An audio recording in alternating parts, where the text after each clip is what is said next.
গ্রেনিয়ান মিমি kitchen থেকে স্বাগত জানিয়ে আজকে আমি রান্নাটা শুরু করছি। তো আজকে আমি কলা গাছের মাঝের অংশটা বানাবো। তো আপনারা কলা গাছের মাঝের অংশটাকে কি বলেন আমি জানি না, আমাকে জানাবেন। আমরা তো কল পশলা বলি, আসামে এটাকে কল পশলা বলে। তো কল পশলা আমি এটাকে পাতলা পাতলা করে কেটে একটু হলুদ লবণ দিয়ে রাখলাম। 2-3 দিন হয়ে গেল, 2 দিন হয়ে গেল এনেছিল।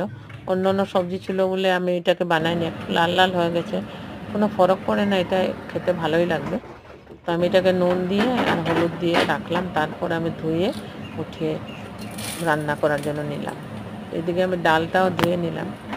কড়াইতে আমি শুকনো লঙ্কা, তেজপাতা, পেঁয়াজ ফোড়ন দিয়ে রান্না করবো। তো কড়াইতে দিলাম আমি।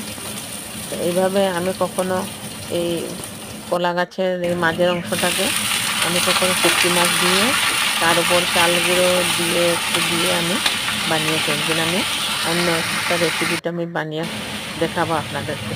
তো আজকে আমি এটা ফোড়ন দিয়ে তার উপর আমি একটু পেঁয়াজ রসুন বাটা, আদা বাটা দিলাম, একটু নুন দিয়ে অনেক সময় এটাকে ভাজবো। ভাজার পর যখন এটা মজে যাবে তার উপরে আমি ডাল দিয়ে একটু জল দিয়ে নামিয়ে নেব। তো আপনারা এইভাবে কে কে বানিয়ে খেয়েছেন না খাননি আমাকে একটু কমেন্ট সেকশনে জানাবেন। আর যদি আপনাদের ভালো লাগে তাহলে লাইক শেয়ার করতে ভুলবেন না। তো আমি রান্না করলাম।